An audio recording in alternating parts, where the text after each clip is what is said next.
السلام علیکم dear listener, Sonia nights میں خوش آمدید۔ امید کرتی ہوں آپ سب خیریت سے ہوں گے۔ تو ایڈکٹ کا ایپیسوڈ نمبر 5 ریڈ کرنے جا رہی ہوں، جسے تحریر کیا ہے زینب راجپوت نے۔ تو آج ہم اس کا ایپیسوڈ نمبر 5 ریڈ کرتے ہیں۔ تو چلتے ہیں ناول کی طرف۔ ایزل بیٹا، آپ کہاں جاؤ گے؟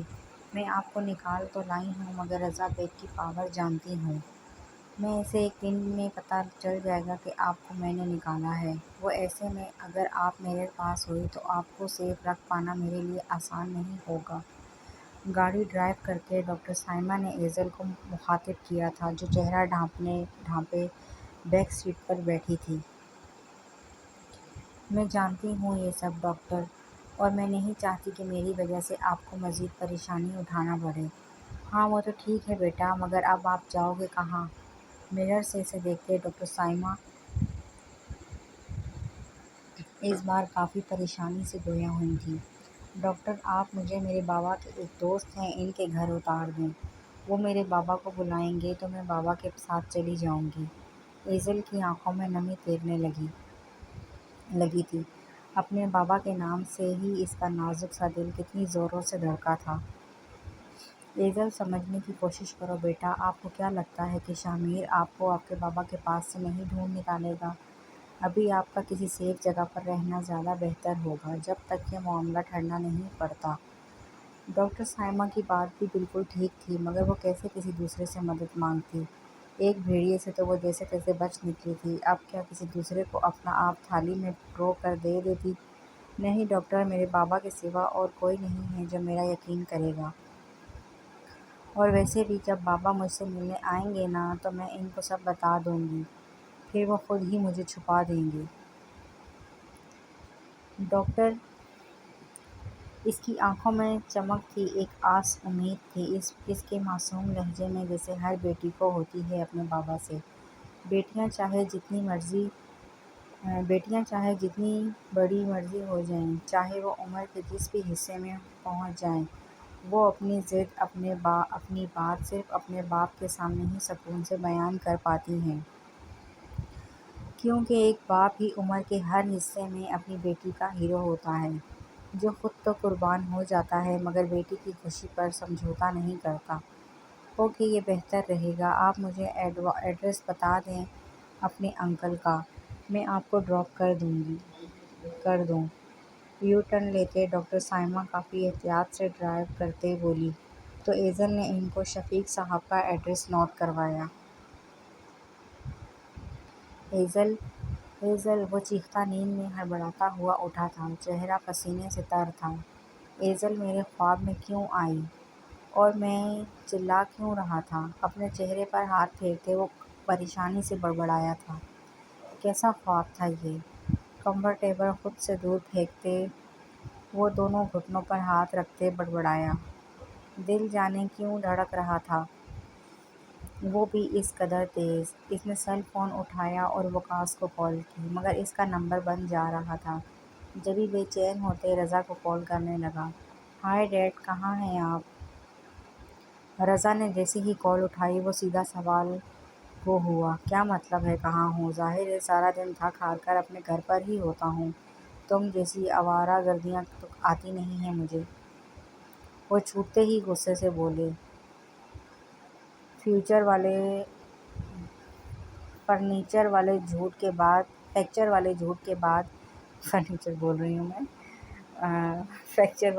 کے بعد یہ پہلی بات تھی دونوں باپ بیٹوں کی۔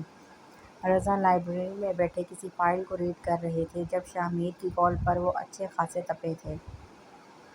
اچھی بات ہے، گھر ہی ہونا چاہیے اس بڑھاپے میں، کہیں اور منہ مارتے اچھے تھوڑی لگیں گے آپ۔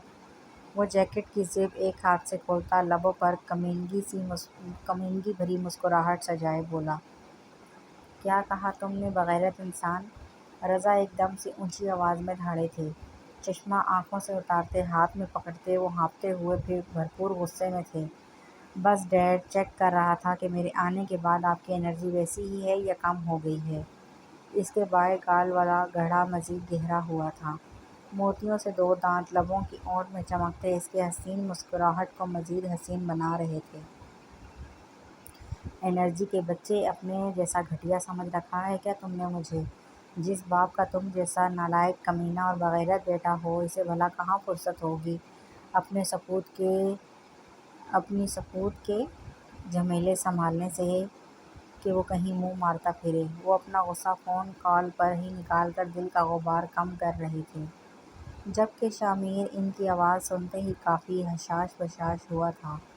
تو اگر میں کمینہ نہ ہوتا، مطلب اگر میں شریف ہوتا، تو آپ کہیں اور منہ مار سکتے تھے؟ وہ ہر بار کی طرح ان کی بات کو درمیان سے اچکتا اب تجسس بھرے انداز میں پوچھ رہا تھا۔ شرم کرو شامیر، شرم کرو کچھ۔ وہ کچھ بھی کہتے، اس کا جواب الٹا اور بے باک ہونا تھا، جبھی سیدھا شرم دلانے کی پوزیشن میں آئے۔ ویسے ڈیڈ، آج کچھ جلدی شرم نہیں دلائی آپ نے؟ اپنی براؤن بٹر کو کھجاتے وہ بائیں ہاتھ سے اپنی گولڈن بالوں کو پیچھے کرتے شریر لہجے میں پوچھنے لگا، رباب کیسی ہے؟ رضا بات بدلنے کے لیے رباب کا پوچھنے لگے، اس کے پاس میں ہوں، وہ کیسی ہو سکتی ہے یار؟ آپ یہ بتائیں، گھر والی کیسی ہے؟ میرا مطلب میری جان کیسی ہے ڈیڈ؟ وہ جیکٹ اتارتے صوفے پر پھینکتا اب کھڑکی کی طرف بڑھ رہا تھا، ساتھ ہی ساتھ رضا کو چھیڑ رہا تھا۔ الحمدللہ، شکر ہے اللہ کا جو تم دفع ہوئے یہاں سے۔ اس معصوم بچی کی حالت میں کچھ تو سدھار آیا۔ وہ واضح طور پر اسے سنا رہے تھے، جس کا مقابل کو اثر تو ہونے سے رہا۔ ارے یار ڈیڈ، اچھا ہی ہے آپ کی معصوم بچی میرے آنے تک فریش ہو جائے تاکہ ہم اچھا وقت گزار سکیں۔ ڈیڈ، رضا کا جواب نہ پاتے شامیر نے انہیں پھر سے پکارا جو کسی گہری سوچ میں تھے۔ تم واپس آؤ، مجھے کچھ ضروری بات کرنی ہے تم سے۔ وہ کسی گہرے پرسوچ انداز میں سوچتے ہوئے بولے، اوکے، آ جاؤں گا کچھ دنوں تک، اپنا خیال رکھیے گا اور موم کا بھی۔ وہ بات سمیٹتا بنا ان کی سنے کال کٹ کر گیا۔ ہاں وقاص، کیسی ہے ایزل؟ کسی سے ملنے کی کوشش تو نہیں کی اس نے؟ وہ سگریٹ لبوں پر دبائے شفاف ماتھے پر بالوں کا جال لیے استفسار کرنے لگا۔ بولو گے تم کچھ؟ کب سے کالز کر رہا ہوں۔ شامیر کے لہجے میں سنجیدگی تھی۔ کچھ اس بے ڈھنگے خواب نے اسے پریشان کیا تھا۔ رضا سے بات کرنے کے بعد اس کا دل ہلکا ضرور ہوا تھا، مگر دھیان کی تاریں ابھی تک ایزل پر اٹکی تھیں۔ سر وقاص گڑبڑایا۔ شامیر کے غصے سے وہ اچھی طرح واقف تھا۔ اب کس منہ سے اسے سچ بتاتا کہ ایزل تو کہیں بھی نہیں ہے؟ میں تم سے ہوں وقاص، جواب دو۔ شامیر گھبرایا تھا۔ وقاص کی خاموشی اسے کھٹکی تھی۔ سبھی پیشانی پر پسینے کی ننھی بوندیں نمایاں ہوئیں۔ سر وہ میم اپنے روم میں نہیں ہیں۔ بروقت وہ بول پایا تھا۔ اس کی بات سنتے ہی شامیر کی آنکھوں میں لہو بھرا، ہاتھوں کی مٹھیاں اتنی زور سے پیوست کی کہ اگر کوئی چیز اس کے ہاتھ میں ہوتی تو یقیناً چکنا چور ہو جاتی۔ میں نے کہا تھا وقاص، اگر وہ لڑکی میری حدود سے نکلی تو تیرا حشر کر دوں گا۔ تو نے ہلکے میں لیا شامیر بیگ کو۔ میں آ رہا ہوں واپس، اور اب تجھے بتاؤں گا کہ شامیر بیگ کیا چیز ہے۔ وہ بالکل سپاٹ لہجے میں بولتا فون پر گرفت مضبوط کر گیا۔ وقاص کا رنگ صحیح معنوں میں فک ہوا تھا۔ وہ تھوک نکلتے کپکپاتی ٹانگوں سے اپنے سیل فون کو دیکھنے لگا۔ بہت غلط کیا تم نے ایزل، میری نرمی کا ایسا فائدہ اٹھا کر تم بھاگ لو۔ جتنا بھاگنا ہے، جہاں جانا ہے چلی جاؤ، تمہاری آخری پناہ گاہ شامیر بیگ کی باہیں ہوں گی، یہ وعدہ رہا۔ موبائل کو مٹھیوں میں دبوچتے وہ لہو رنگ آنکھوں کی پھولی رگوں سے بھرایا تھا۔ آپ کا بہت شکریہ ڈاکٹر، اب میں آگے سے مینج کر لوں گی۔ ڈاکٹر سائمہ کی طرف دیکھتی ایزل مسکراتے ہوئے بولی تھی، کوئی بات نہیں بیٹا، انسانیت کے ناطے یہ میرا فرض تھا۔ اب آپ اپنا خیال رکھیے گا۔ ڈاکٹر سائمہ نے اپنا شفقت بھرا ہاتھ ایزل کے سر پر رکھتے کہا، تو ایزل نم نگاہوں سے انہیں شکریہ کہتی گاڑی سے اتری۔ ڈاکٹر سائمہ کی گاڑی کو آنکھوں سے اوجھل ہونے تک دیکھتی وہ آگے بڑھی تھی کہ ایک ہراساں نگاہ اس سنسان سڑک پر ڈالے اس نے بیل پریس کی۔ کافی دیر بعد دروازہ کھلا تھا۔ جی، کس سے ملنا ہے آپ کو؟ ایزل کے دوپٹے سے ڈھانپے چہرے کو دیکھتے شفیق صاحب استفسار کرنے لگے۔ انکل، میں ایزل، ایزل نے کپڑا اپنے چہرے سے ہٹایا تو شفیق صاحب ہکا بکا سے رہ گئے۔ ایزل؟ شفیق کی زبان لڑکھڑائی تھی۔ ایزل کا شادی سے بھاگنا اور پھر جاوید کی موت وہ سب سے بخوبی واقف تھے۔ تم یہاں کیسے؟ انکل پلیز مجھے اندر آنے دیں، مجھے آپ کی مدد کی ضرورت ہے۔ ایزل کے ہراساں چہرے کو دیکھتی شفیق اسے لیے اندر آ گئے۔ اب بتاؤ کیا ہوا ہے؟ تم تو بھاگ گئی تھی، پھر واپس کیسے؟ وہ ذرا سخت لہجے میں پوچھنے لگے۔ کچھ جاوید کی موت کے سبب ان کے لہجے میں تلخی پیدا ہوئی تھی۔ انکل میں بھاگی نہیں تھی، مجھے کڈنیپ کیا تھا شاہ میر بیگ نے۔ آنسو روانی سے اس کی غزالی آنکھوں کو بھگو رہے تھے۔ کسی اپنے کو سامنے دیکھ کتنا دکھ، کتنی تکلیف جاگی تھی اس میں۔ دل چاہا کہ ابھی بچوں کی طرح چیخ چیخ کر روئے۔ گلے میں پھندا سا اٹکا تھا۔ شاہ میر نے تمہیں کڈنیپ کیا تھا؟ شفیق صاحب اچھی طرح سے واقف تھے شاہ میر بیگ سے۔ وہ اور جاوید دونوں رضا بیگ کے پاس ملازم تھے اور شاہ میر کو تو وہ دیکھتے ہی پہچان چکے تھے۔ انکل آپ بس میرے بابا کو بلا دیں، میں بڑی مشکل سے بھاگ کر آپ کے پاس پہنچی ہوں، اس آس سے کہ آپ میری مدد کریں گے، پلیز میرے بابا کو بلا دیں۔ اپنے لرزتے ہاتھوں کو ان کے سامنے جوڑے وہ کسی بچی کی طرح روتے ہوئے بولی تھی، مگر بیٹا جاوید تو نہیں رہا اس دنیا میں۔ شفیق صاحب متفکر سے بولے تھے۔ انکل آپ مذاق کر رہے ہیں نا؟ پورا آسمان ایزل کے سر پر ٹوٹا تھا۔ جس چھاؤں کے لیے وہ بھاگی تھی وہی چھاؤں آج اس کے سر سے چھین چکی تھی۔ بھلا وہ کیسے یقین کرتی ان کی بات کا؟ ارے نکلو میرے گھر سے۔ شفیق صاحب آپ نے اس بھگوڑی کو کیوں بلایا اندر؟ ارے باپ کے منہ پہ کالک مل کر بھاگ گئی اور یہ بھی نہ دیکھا کہ پیچھے وہ اسی غم سے چھت سے کود کر مر گیا بیچارہ۔ شفیق کی بیوی شگفتہ تن فن کرتی ایزل کے پاس آئی تھی۔ اسے بازوؤں سے پکڑتے وہ بنا شوہر کے سنے ایزل کو گھسیٹتے ہوئے اپنے گیٹ سے باہر لے گئیں۔ اب چلی جاؤ اسی یار کے ساتھ جس کے ساتھ منہ کالا کرتی پھری ہو۔ ارے توبہ توبہ کیسا زمانہ آ گیا ہے، کھلی بے حیائی ہے، پہلے گھر سے بھاگ گئی اپنے عاشق کے ساتھ، اوپر سے جیتے جی اپنے باپ کو کھا گئی اور اب معصوم بنی میرے گھر گھسنے کی کوشش کرنے لگی ہے۔ ارے نکلو یہاں سے، میری جوان بیٹیاں ہیں، ان کو بھی اپنے جیسا بد چلن بناؤ گی؟ اب نظر آئی اس گلی میں تو حشر کر دوں گی تیرا، چل نکل یہاں سے۔ کسی اچھوت کی طرح اس معصوم کو دھکے دیتی شگفتہ بیگم اپنے شوہر کو تھامے گھر کے اندر چلی گئیں، جبکہ ایزل کسی مردہ لاش کی طرح سڑک کے بیچوں بیچ بیٹھی تھی۔ اسے کوئی ہوش نہیں تھا کیا ہوا ہے، کیا ہو رہا ہے۔ اس معصوم کا دھیان اپنے بابا پر اٹکا تھا۔ آنکھوں سے بہتے آنسو اب خشک ہو چکے تھے۔ وہ بے تاثر چہرے سے کسی غیر مرئی نقطے کو گھورتی رہی۔ بابا مجھے پتہ آپ اپنی گڑیا کو بہت پیار کرتے تھے، یہ جھوٹ بول رہے ہیں، میں خود چلی جاؤں گی اپنے بابا کے پاس، وہ ادھورے لفظوں میں بے رتبی سے کہتی، بے حال سی جیسے خود کو یقین دلا رہی تھی کہ اس کے بابا ٹھیک ہیں، وہ زندہ ہیں۔ وہ لڑکھڑاتے اٹھی تو پاؤں کے نیچے کوئی شیشہ آیا تھا شاید، جو چپل کے اندر اس کے پاؤں کو نیچے سے شدید زخمی کر گیا۔ ایزل درد سے چیخی نہیں تھی، بس تھوڑا سا جھٹکتے اس ٹکڑے کو پاؤں سے نکالتے ہوئے یوں ہی لڑکھڑاتے ہوئے آگے بڑھی تھی۔ منزل معلوم تھی اسے، مگر راستہ کیسے یاد ہوتا اسے؟ ذہن میں اس کے بابا کی یادیں جو گردش کر رہی تھیں، وہ ہر لمحہ ان کی آنکھوں کے سامنے بار بار لہرا رہا تھا، جب اس کے بابا اس کے ناز نخرے اٹھاتے تھے۔ وہ کسی بھٹکتے مسافر کی طرح آدھی رات کو گلیوں کی خاک چھان رہی تھی۔ شاہ میر تو پاگل ہے کیا؟ میں کیسے؟ شٹ اپ روحان، یہ 3 گھنٹے کا گھسا پٹا لیکچر مت دینا مجھے وہ لڑکی چاہیے تو مطلب چاہیے۔ اسٹیئرنگ کو ہاتھ میں دبوچے ہوئے نہایت بدتمیزی سے بولا تھا۔ روحان نے ضبط سے آنکھیں موند لیں۔ شاہ میر سے کچھ کہہ پانا اس کے بس میں نہیں تھا۔ پتہ کیا کروں میں؟ اتنی رات کو میں پاگلوں کی طرح اس لڑکی کو پورے اسلام آباد میں کہاں ڈھونڈوں گا؟ روحان نے ایک ہاتھ کمر پر رکھتے جھنجھلاہٹ سے کہا تھا۔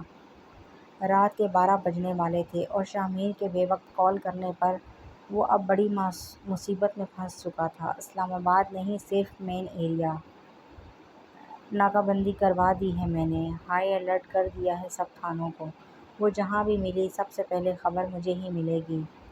اس کی گاڑی کی سپیڈ اس قدر تیز تھی کہ روحان کو اسپیکر کے اندر سے گاڑی کی سپیڈ سے چلنے پر تیز آواز آ رہی تھی، اوپر سے اس کا جنونی لہجہ، اسے واقعی میں وہ کوئی پاگل لگا تھا۔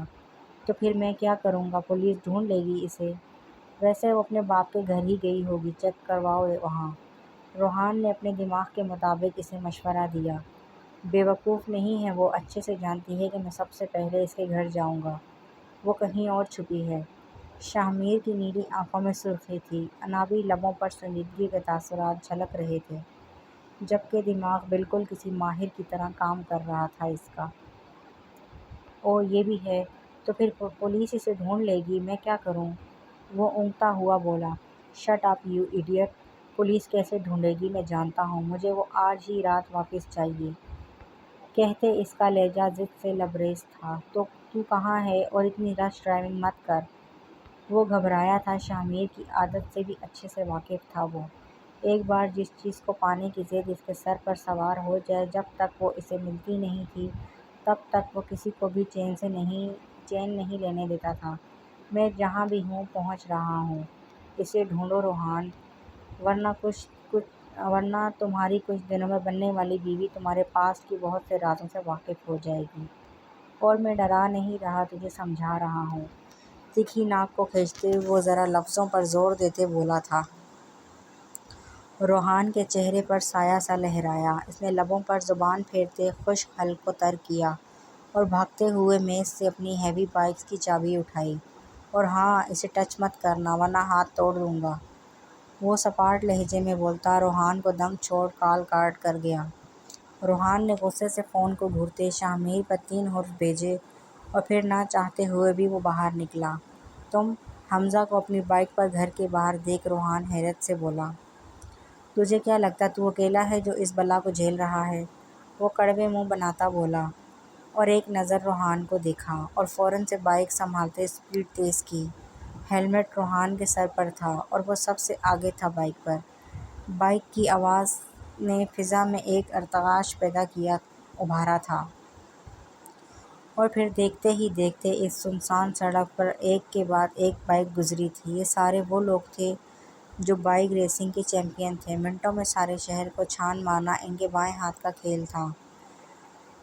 شاہ بیگ کی ضد کی وجہ سے رات کے اس پہر پورا شہر الرٹ پر تھا۔ وہ کسی دوسرے شہر میں بیٹھا سبھی کو اپنی مرضی سے نچا رہا تھا، مگر اس بار اس کا باپ اس کے قہر سے سلامت اپنے کمرے میں سویا ہوا تھا۔ نو بیبی، شروع میں نے کی ہے تو اسے ختم بھی میں ہی کروں گا۔ ایزل جانم، میں آ رہا ہوں، دیکھتے ہیں کون جیتتا ہے اپنی ضد میں۔ اپنے فون میں موجود ایزل کی اور اپنی ویڈیو کو ایزل پر روکے وہ اسکرین میں نظر آتے اس کے دلکش چہرے کو دیکھ کافی جنون سے بولا تھا۔ تجھے کیا لگتا ہے، کیا ہم ڈھونڈ لیں گے اس لڑکی کو؟ حمزہ کے کان میں ایئرپوڈ میں سے روحان کی اکتائی ہوئی آواز ابھری تھی۔ وہ پچھلے آدھے گھنٹے سے ہر جگہ پر ایزل کو تلاش کر رہے تھے، مگر وہ کہیں نہیں ملی تھی۔ اب تو روحان اور حمزہ کا بھی غصے سے برا حال ہو رہا تھا، مگر وہ مجبور تھے۔ اپنی ناسمجھی میں وہ ایک ایسے انسان سے دوستی کر بیٹھے تھے جو انہیں مٹھی میں دبائے گھماتا تھا۔ اس کے خلاف وہ چاہے کچھ بھی پلان کرتے وہ الٹا انہی پر پڑتا تھا۔ دیکھ روحان، اس کے سوا اور کوئی چارہ بھی نہیں ہے۔ اگر تو اس شاہ نامی بلا سے بچنا چاہتا ہے تو پھر اس لڑکی کو ڈھونڈنا ہی پڑے گا۔ حمزہ نے ایک سنسان گلی میں بائک موڑتے کہا تھا۔ وہ سارے ایک ہی علاقے میں مگر الگ الگ گلی میں چیک کرتے جا رہے تھے۔ ہاں، کہہ تو ٹھیک رہا ہے۔ ویسے حمزہ، تو نے اس کمینے کی باہوں میں اس لڑکی کو دیکھا تھا، کیا بہت حسین ہے وہ؟ شاہ کی ضد، وہ بھی اس قدر جنونی، اوپر سے اس کا بڑھتا پاگل پن۔ روحان متجسس ہوا تھا۔ ہاں، حسین تو کافی ہے وہ۔ یہ سمجھ لے شاہ بیگ کی ٹکر کی ہے۔ حمزہ کے لہجے میں واضح ستائش تھی۔ وہ واقعی ایزل کے حسن سے متاثر ہوا تھا۔ اوہو، پھر تو اس حسن کی دیوی کو ڈھونڈنا ہی پڑے گا۔ دیکھیں تو شاہ بیگ کو پاگل کرنے کی صلاحیت آخر کس دلربا میں ہے؟ وہ ہنستا ہوا بولا تو حمزہ بھی ہنس دیا۔ جانے کب تک اس کی یہ بھاگ دوڑ یوں ہی رہنی تھی۔ مگر اب روحان تجسس کے تحت اسے ڈھونڈ رہا تھا۔ ایک اشتیاق تھا جس نے اسے گھیر لیا۔ وہ کوئی سنسان سی گلی تھی جس کے دونوں طرف کی دیواریں ٹوٹی پھوٹی اور خستہ حال ہو چکی تھیں۔ آوارہ کتے مسلسل زمین پر بے ہوش پڑے اس گٹھلی نما وجود پر بھونک رہے تھے، جس کے ماتھے پر خون مجمد ہو چکا تھا۔ پاؤں کے نیچے سے بہتا خون بھی تھوڑا سا زمین پر بہا تھا۔ رنگت زردی مائل تھی اس کی۔ دیواروں کی اوپری طرف زرد روشنی دینے والی 3 سے 4 لائٹس لگی تھیں، جن کی روشنی اس جگہ کو روشن کرنے کے لیے ناکافی تھی۔ امیر لوگوں اور شہریوں کے اونچے ایریاز میں جہاں رات کے 12 بجے کے بعد نوجوان نسل کی زندگی کی رنگینیاں شروع ہوا کرتی ہیں، وہیں غریب محلے میں بستے بوڑھے جوان ہر کوئی اس وقت نیند کی گہری آغوش میں لپٹا پڑا ہوتا ہے۔ جیسے کہ اس وقت رات کے 1 بجے کے وقت جہاں آسمان پر سیاہ بادلوں کا جھنڈ چھایا ہوا تھا تو وہیں گلیاں سنسان پڑی تھیں، وحشتوں کا سا سما دیتی۔ کافی دیر تک وہاں کتوں کے بھونکنے کی آواز گونجتی رہی، مگر پھر بادل زور سے گرجا، اتنی شدت سے کہ وہ آوارہ کتے چیختے وہاں سے بھاگ گئے۔ آسمان پر چھائے گہرے بادلوں نے اپنی نوعیت بدلنا شروع کی تھی۔ چاند کسی گھنے بادل کی اونٹ میں ایسے چھپا کہ سارا جہاں تاریک سا ہوا۔ اندھیرا سا چھایا تھا ایک دم سے۔ بادل اپنے جوش میں برسنے کو تیار تھے اور پھر ایک دم سے زور سے بادل گرجا۔ وہ کافی دیر تک اس کے گرجنے کی آواز فضا میں ارتعاش برپا کیے رہی۔ وہاں ایک دم سے بارش کا ایک چھوٹا سا قطرہ زمین پر ہوش و خروش سے بیگانہ پڑی اس لڑکی کے چہرے پر گرا اور پھر دیکھتے ہی دیکھتے موسلادھار بارش شروع ہو گئی۔ بارش کے زمین پر گرنے کے سبب تیز آواز نے ہر طرف ہلچل برپا کی تھی۔ ایسے میں اندھیرے کو چیرتی ایک تیز ترین روشنی اس گلی کے کونے میں رکی۔ بائیک سوار نے ریس بڑھائی اور ساتھ ہی ایئرپورٹ میں دوسروں کو وہاں آنے کا کہا، اور خود وہ تیزی سے سپیڈ بڑھاتا اس جگہ پہنچا جہاں وہ گٹھلی نما وجود موجود تھا۔ کیا کرنا ہے؟ بارش کا زور تیز تر ہوتا جا رہا تھا۔ حمزہ نے روحان کی جانب دیکھا اور پھر اپنے پیچھے قطار میں کھڑے لڑکوں کو۔ جب تک دیکھیں گے نہیں تو پتہ کیسے چلے گا کہ یہ وہی لڑکی ہے یا پھر کوئی اور؟ روحان نے پہلو بدلتے کہا تھا۔ وہ وجود بارش سے مکمل طور پر بھیگ چکا تھا۔ وہ تو ہے مگر شاہ میر نے اسے چھونے سے منع کیا ہے، حمزہ نے جیسے اسے یاد دلایا تھا۔ ہاں کیا ہے تو وہ کون سا یہاں موجود ہے؟ روحان نے سر کو جھٹکا اور پھر تیز تیز قدم اٹھائے۔ وہ جگتا اس کے پاس زمین پر بیٹھا، ہاتھ بڑھاتے جیسے ہی کپڑا چہرے سے ہٹایا کئی لمحوں تک وہ دنگ رہ گیا تھا۔ بارش سے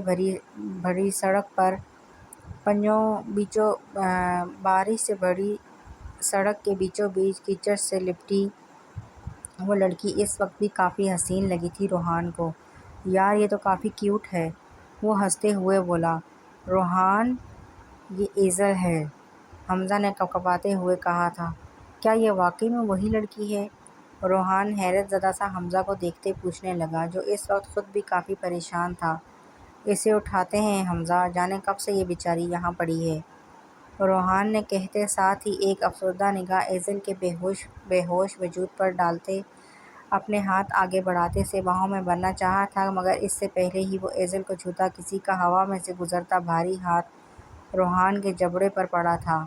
یہ سب اس قدر اچانک ہوا تھا کہ روحان جو اپنے دھیان میں بیٹھا تھا منہ کے بل پیچھے کو گرا تھا۔ حمزہ ہڑبڑایا، ایک دم سے پیچھے کی طرف دیکھا تو اس کی آنکھیں حیرت سے پھیلیں۔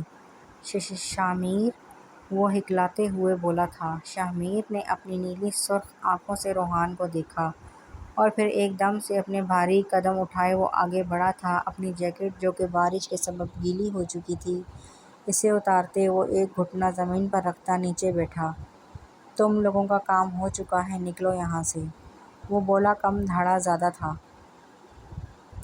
اس کی بے تاثر آواز سنتے حمزہ اور زمین پر پڑا روحان ایک پل کو چونکے تھے، جو ایزل کے کیچڑ سے بھرے وجود کو کسی بچے کی طرح اپنی باہوں میں بھرتے اسے ایزل کا دوپٹہ ٹھیک کیا تھا۔ چہرے پر کوئی ایسا تاثر نہیں تھا جس سے وہ لوگ شاہ میر کے موڈ کا اندازہ لگا پاتے۔ روحان اور حمزہ کو چھوڑ باقی سبھی وہاں سے نکل چکے تھے، جبکہ وہ دونوں ابھی تک کنفیوز سی نگاہوں سے اس سر پھرے عاشق کو دیکھ رہے تھے۔ یہ پورا مجنوں بن گیا ہے، ہائے منہ توڑ دیا میرا کمینے نے۔ حمزہ کا ہاتھ تھامے وہ سہارے سے کھڑا ہوتے اپنے منہ کو چھوتا غم و درد کی ملی جلی کیفیت سے بولا تھا۔ کہا تھا مت چھو۔ شاہ میر کی چوڑی پشت کو گھورتے حمزہ چبا چبا کر بولتا اس کی کمر کو تھامے سہارا دینے لگا۔ دور رہ تو، میں کوئی لڑکی نہیں ہوں جو چپک رہا ہے تو مجھ سے۔ روحان اپنی کمر سے حمزہ کے ہاتھ کو پیچھے کرتا مچلتے ہوئے بولا تھا، جبکہ حمزہ اس کی بات کا مطلب سمجھتے صحیح معنوں میں غصہ ہوا۔ ابے سالے تجھے سہارا دے رہا تھا میں، تو نے مجھے کیا سمجھ رکھا ہے، جا پرے مر۔ وہ غصے سے اس کے سینے پر ہاتھوں سے دھکے دیے اپنی بائیک کی طرف بڑھا تھا، جبکہ روحان نے حسرت بھری نگاہوں سے شاہ میر بیگ کی آنکھوں سے اوجھل ہوتی گاڑی کو دیکھا۔ واہ اوپر والے، یہاں ایک اتنی مشکل سے ملی ہے اور یہ کمینہ کیسی قسمت لکھی ہے اس کی، عیش کرتا پھر رہا ہے اور میں غریب۔ وہ شکوہ کناں نگاہوں سے برستے آسمان کو دیکھ بولا تھا۔ اچانک ہی تیز بجلی گرجی تو وہ ڈرتے اپنی بائیک کی طرف بڑھا۔ ایزل کا سر اس کے سینے سے لگا تھا۔ ایزل کی مدھم سانسیں شاہ میر کے سینے میں پڑ رہی تھیں۔ وہ جبڑے بیچے خاموشی سے ڈرائیو کر رہا تھا، آنکھوں میں سنجیدگی کے ساتھ ساتھ سرخی نمایاں تھی۔ بارش کا زور کم ہونے کے بجائے بڑھا تھا۔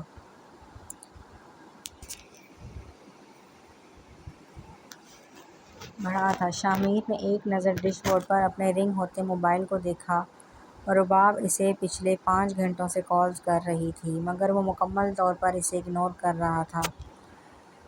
اس نے گاڑی سنسان راستوں پر موڑی۔ اس بار اس کا پلان کچھ اور تھا۔ وہ دوبارہ سے ایس ایم پیلس نہیں جانا چاہتا تھا، وہ بھی ایزل کے ساتھ۔ اس بار وہ یہ معاملہ خود ہی سے سلجھانا چاہتا تھا۔ ویسے بھی ایزل نے اس کی غیر موجودگی میں گھر سے بھاگ کر جو حرکت کی تھی، اس کی سزا صرف ایک تھی جو شاہ میر بیگ نے ٹھان لی تھی۔ گاڑی ایک کچے راستے میں اس کے ایک دم سے بریک لگانے سے رکی۔ شاہ میر نے بنا ایزل کی طرف دیکھے اسے باہوں میں بھرا اور پھر گاڑی سے باہر نکلا۔ صبح کی ہلکی سی روشنی 400 بکھر رہی تھی۔ جانوروں اور پرندوں کی انوکھی آوازیں ہر سو پھیل رہی تھیں۔ شاہ میر نے ایک نظر فارم ہاؤس کے بند ڈور کو دیکھا۔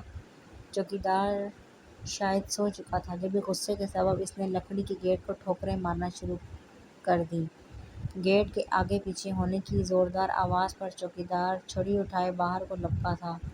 اسے لگا شاید کوئی جانور ہوگا، مگر سامنے شاہ میر کو دیکھ اس کے اوسان خطا ہوئے تھے۔ اس لیے رکھا ہے تم کو کہ سوئے رہو، ابھی اور اسی وقت دفع ہو جاؤ، یو آر فائر۔ وہ غصے سے اونچی آواز میں دھاڑا تھا۔ چوکیدار کا چہرہ پھک پڑا۔ اس سے پہلے کہ وہ کچھ کہتا، شاہ میر نے اسے فوراً وہاں سے نکل جانے کا حکم دیا اور خود ایزل کو اٹھائے وہ سیڑھیاں عبور کرتا فارم ہاؤس میں داخل ہوا۔ لائٹس آف ہونے کے سبب کچھ بھی ٹھیک سے دکھ نہیں رہا تھا، مگر صبح کی تازہ روشنی کے سبب اس کی شارپ نگاہیں بڑی آسانی سے راستے کا تعین کر رہی تھیں۔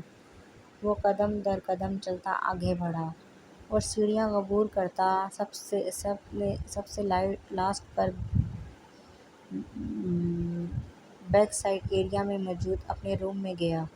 دروازے کو پاؤں سے کھولتے اور سیدھا واش روم میں گیا اور ایزل کے نازک وجود کو باتھ ٹب میں رکھا جو کیچڑ سے بھرا ہوا تھا۔ اس کے اعصاب بری طرح سے چٹک رہے تھے۔ جبھی آنکھیں موڑتا وہ تھوڑی دیر خود کو ریلیکس کرتا رہا اور پھر خود اپنی شرٹ اتارتے ایک طرف فرش پر پھینکتے وہ شاور کے نیچے کھڑا ہوا۔ تھوڑی دیر تک شاور لینے کے بعد اس کے اعصاب پرسکون ہوئے۔ شاور کے نیم گرم پانی کے سبب اس کا دماغ کافی حد تک پرسکون ہوا تو وہ شاور بند کرتے ایزل کی طرف بڑھا۔ سرد نگاہوں سے اس کے نازک وجود کو دیکھتے وہ باتھ ٹب کے قریب بیٹھا اور اپنے دائیں ہاتھ کی شہادت کی انگلی ایزل کے رخسار پر پھیرتے اس کے چہرے پر لگے کیچڑ کو صاف کرنے لگا۔ غصہ سنجیدگی کہیں بھی نہیں تھی اس کے اندر مگر وہ اندر اندر میں انداز اس کے انداز میں مگر وہ پرسکون بھی نہیں تھا۔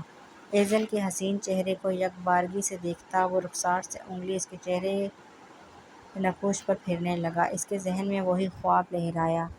شاہمیر کی انگلی ایزل کے ہونٹوں پر تھی اور سوچ اسی جگہ سمٹی اسی خواب میں، جب وہ راہ فرار نہ ہوتے ہوئے بھی کسی دھند کسی عکس کی طرح غائب ہوئی تھی۔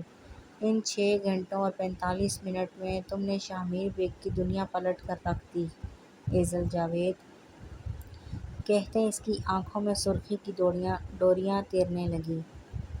جبڑے مضبوطی سے بھینچ چکے تھے۔ اس کا بھاری ہاتھ ایزل کے نقش کو ویسے ہی چھو رہا تھا جیسے وہ خواب میں اسے چھو چکا تھا، مگر فرق صرف اتنا تھا کہ یہ حقیقت تھی اور وہ خواب تھا۔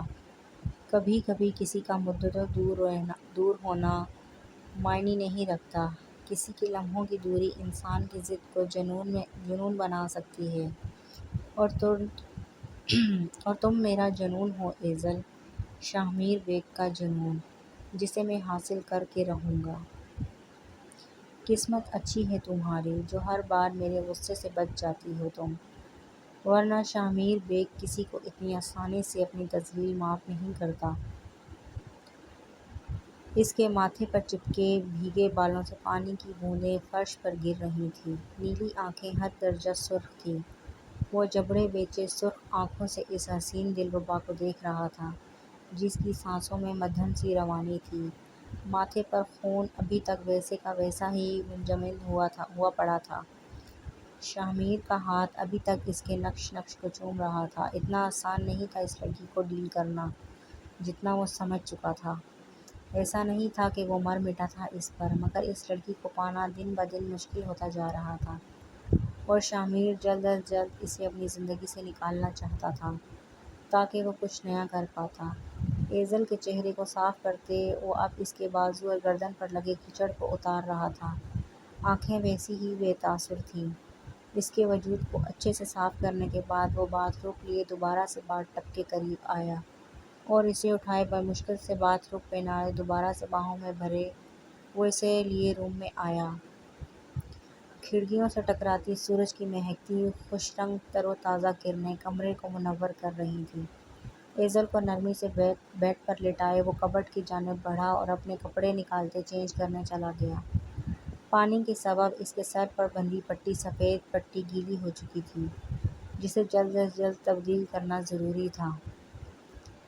بلو چیک شرٹ کے اوپر اپنی سلیو لیس بلو جیکٹ پہنے وہ سرخ و سفید رنگت والا حسین نوجوان اب ڈریسنگ مرر کے سامنے بیٹھا فرسٹ ایڈ کٹ نکالے اپنی پٹی کو اتار دوبارہ سے پٹی کرنے لگا۔ یہ سب احتیاطاً تھا کیونکہ وہ اب مزید اس زخم کو جھیلنا نہیں چاہتا تھا۔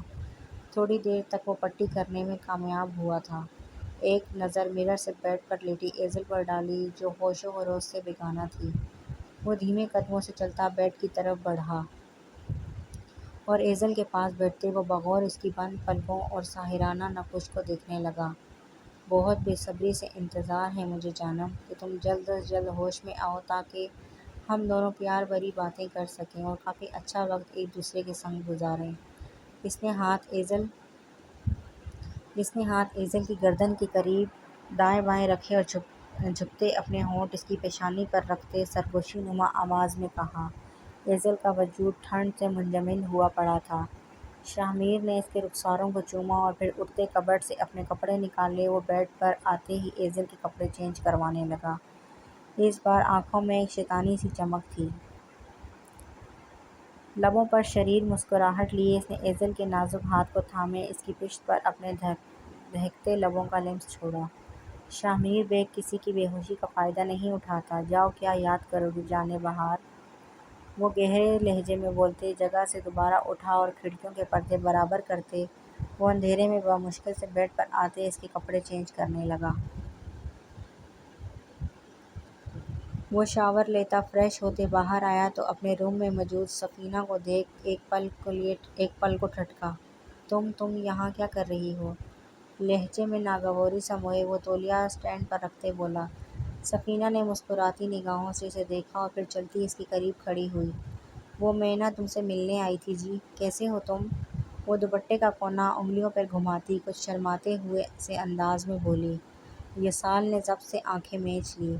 سفینہ اس کی خالہ زاد تھی اور اس کی امی کی پسند۔ میں ٹھیک ہوں بالکل، کیا تمہیں کسی نے بتایا نہیں کہ یوں رات کے آدھے پہر کسی غیر محرم کے کمرے میں منہ اٹھائے نہیں جاتے؟ وہ ناگواری سے کہتا مڑا تو اپنے پیچھے کھڑی سفینہ سے ٹکراتے ہوئے بامشکل بچا۔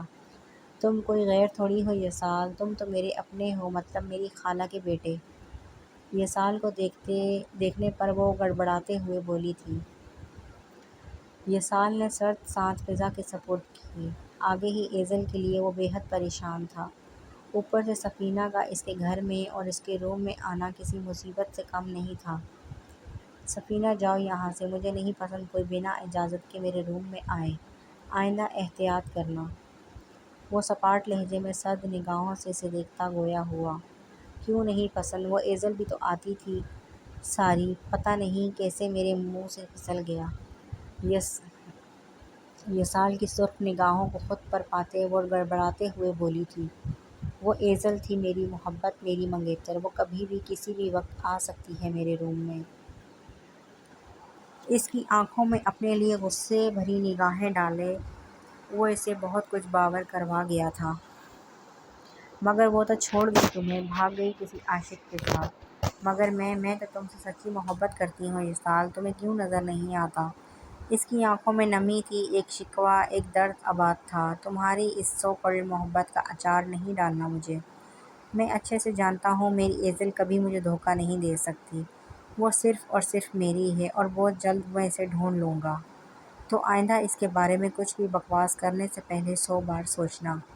وہ شہادت کی انگلی اٹھائے اسے سرد نگاہوں سے وارن کرتا تن پن کرتا کمرے سے نکل گیا، جبکہ سفینہ تو حیرت و بے یقینی سے اس کی پشت کو دیکھتی رہ گئی، جو بچپن سے اس کی محبت کو یوں ہی ٹھکراتا آیا تھا، وہ بھی اس ایزل کے لیے جو اس گھر سے اور یسال کی زندگی سے تو چلی گئی تھی، مگر اس کے دل میں وہ آج بھی ویسے ہی آباد تھی۔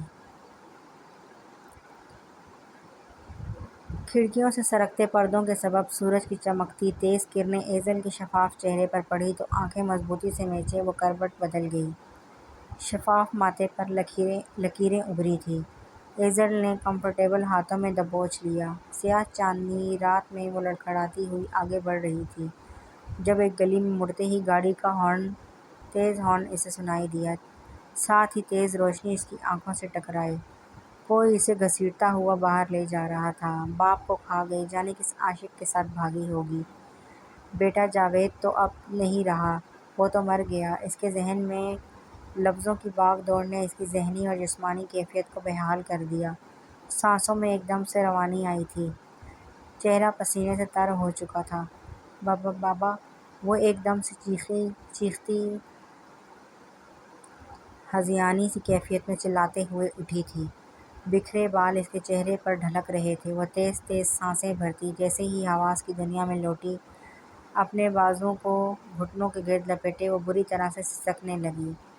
اس کا ذہن اپنے بابا پر اٹکا تھا۔ وہ کہاں تھی اس وقت، کس کے پاس تھی؟ فی الحال یہ باتیں اس کے ذہن میں کہیں بھی نہیں تھیں۔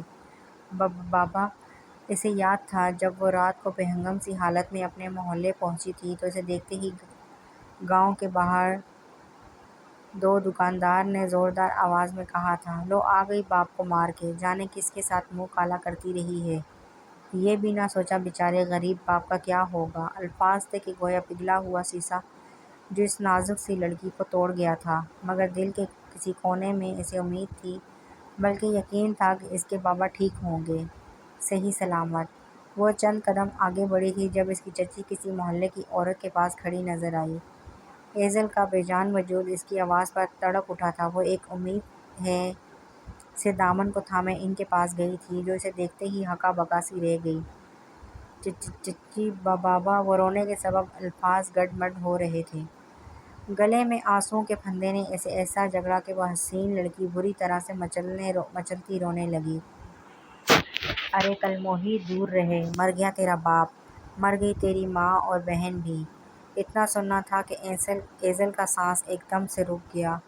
وہ حیرت زدہ تھی، زرد پڑتی رنگت سے اپنی چچی کو دیکھنے لگی جو اسے نفرت آلودہ نگاہوں سے دیکھ رہی تھی، جیسے وہ کوئی اچھوت ہو۔ ارے کھا گئی تو اپنے گھر والوں کو؟ نہیں پسند تھا میرا بیٹا تو پہلے بتا دیتی باپ کو، کم از کم ایسی ذلت بھری موت تو نہ مرتے وہ سب۔ وہ منہ ٹیڑھا کرتے نفرت سے بول رہی تھی۔ گاؤں کی عورت حیرت سے انہیں دیکھ رہی تھی۔ ارے عابدہ جاؤ یہاں سے، اسے تو میں دیکھتی ہوں۔ ذکیہ نے اسے آنکھوں ہی آنکھوں میں اشارہ کیا تو وہ سر کو ہلاتی وہاں سے واپس اپنے گھر کی طرف چلی گئی۔ نہیں میں بابا، وہ مچلتی اپنے گھر کو بھاگنے لگی کہ ذکیہ نے جبڑے بھیجتے اس کی کلائی کو دبوچ لیا۔ چچی، درد ہو رہا ہے تجھے؟ اب کیا لینے آئی ہے؟ جہاں اتنے دن اس عاشق کے ساتھ رہی اب بھی چلی جا۔ ایک بات کان کھول کر سن لے، اب میرے بچے کے سامنے کبھی مت آنا۔ اس کی شادی کر رہی ہوں میں سفینہ کے ساتھ۔ ویسے بھی وہ تجھ جیسی لڑکی کی شکل تک نہیں دیکھنا چاہتا۔ ماں باپ تو تیرے رہے نہیں، تو اب تو میرے گھر مت آنا، سمجھی تو؟ اس کی کلائی کو جگڑتے وہ نفرت سے اسے زمین پر دھکا دیتی بولی تو ایزل کی آنکھوں سے جانے کتنے ہی آنسو گرے تھے۔ وہ لاچار، بے بس اور بے سہارا ہو چکی تھی۔ اپنے ماں باپ، بہن، سب کو کھو دینا کیسا ہوتا ہے، ان سب رشتوں کو کھونے کے بعد وہ معصوم لڑکی محسوس کر پا رہی تھی جس کی دنیا اجڑ چکی تھی۔ وہ زندہ لاش کی مانند ایک ڈھانچہ بن چکی تھی۔ وہ گلیوں میں در بدر بھٹکتی رہی، خود سے بیگانہ وہ ایک زندہ لاش بن چکی تھی۔ جس امید سے وہ اس ظالم کی قید سے نکلی تھی اب تو وہ بھی نہیں رہی تھی۔ وہ نہیں جانتی تھی کہ وہ کیسے ٹکرائی کسی کی گاڑی سے، وہ کتنی دیر بے ہوش رہی، اور اب وہ کہاں تھی۔ غم اتنا بڑا اور شدید تھا کہ زخم بھر پانا بے حد مشکل تھا۔ وہ رباب سے بات کرنے کے بعد جیسے ہی روم میں جانے لگا، سامنے سے سیڑھیاں اترتی ایزل کو بھاگتے دیکھ اس کے شفاف ماتھے پر بل نمودار ہوئے تھے۔ وہ تیزی سے باہر کی طرف بھاگ رہی تھی۔ وہ اسے یوں بھاگتا دیکھ شامیر ٹھٹکا تھا۔ موبائل پاکٹ میں ڈالے وہ تیز تیز قدم اٹھاتا آگے بڑھا تھا۔ ایزل جو سرخ چہرے سے دوپٹے سے عاجز کسی بھٹکے ہوئے مسافر کی طرح بھاگ رہی تھی، ہاتھ پر کسی کی گرفت محسوس کرتے وہ ایک دم رکی، رخ موڑے، جیسے ہی پیچھے دیکھا اپنے سامنے شامیر بیگ کو دیکھ اس کا دماغ بھنگ سے اڑا تھا۔ اسے لگا کہ شاید وہ کسی دوسرے کے پاس قید ہو چکی ہے، اسی وجہ سے وہ بھاگ رہی تھی، مگر یہاں پھر سے اپنے سامنے اس ظالم شخص کو دیکھ اس کی آنکھوں میں پہلے سے بھی زیادہ نفرت اور قدرت بھری تھی۔ کہاں جا رہی ہو؟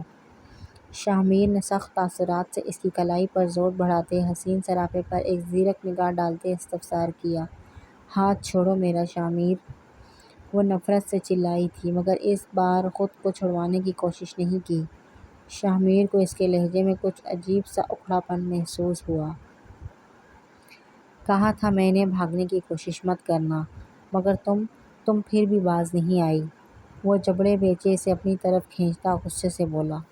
نہیں رہنا مجھے تم جیسے گھٹیا فحش انسان کے ساتھ۔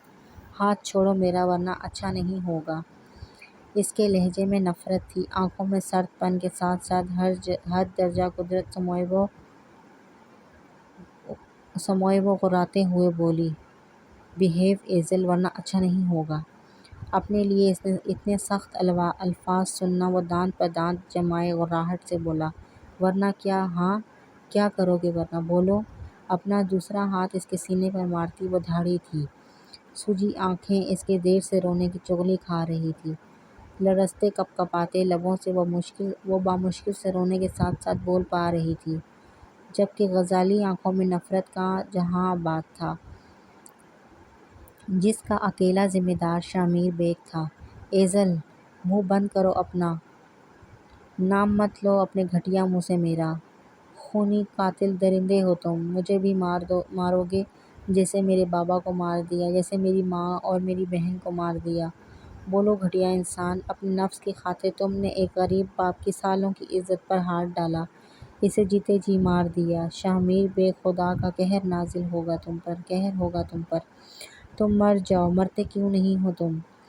اس کے سینے پر اپنے دونوں ہاتھوں کے مکے بنائے مارتی وہ چیخ رہی تھی، چلا رہی تھی، اپنی نفرت عیاں کرتی وہ کوئی پاگل دکھ رہی تھی۔ شامیر کو جھٹکا لگا تھا۔ ایزل کو کیسے معلوم ہوا کہ بابا، اور کیا اس کی ماما اور بہن بھی؟ اس سے آگے کا وہ سوچ بھی نہیں سکتا تھا۔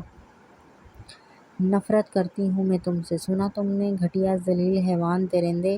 وہ چیختے ہوئے اس کے سینے پر اپنے نازک ہاتھوں سے مکے جھڑ رہی تھی۔ شامر اس کی کیفیت دیکھ مضطرب سا ہو گیا۔ میرے بابا کتنی محبت کرتے تھے وہ مجھ سے، میری وجہ سے انہوں نے جان لے لی اپنی۔ یہ سب تمہاری وجہ سے ہوا، صرف اور صرف تم ذمہ دار ہو اس کے۔ ایزل کا وجود کانپ رہا تھا۔ شامر کی آنکھوں میں سرخی تیرنے لگی۔ وہ نہیں جانتا تھا وہ کیسے اسے سنبھالتا، مگر اس کے الفاظ نے اس کی ضمیر پر ایک کڑا تمانچہ مارا تھا۔ وہ بس نڈھال سی، لاچار سی ہوتی ستمگر کے سینے سے جا لگی، جس کے سبب اس کی ہستی بستی زندگی ویران ہو چکی تھی۔ شامر نے دھڑکتے دل سے اپنے کپکپاتے ہاتھوں کا حصار اس کے گرد باندھا تھا، جو کسی بچے کی طرح روتی اپنی بکھری زندگی پر ماتم کنا تھی۔ جی تو فرینڈز، آج کے لیے اتنا کافی ہے۔ امید کرتی ہوں آپ کو اچھا لگے گا۔ ملتے ہیں نیکسٹ ایپیسوڈ میں۔ اللہ حافظ۔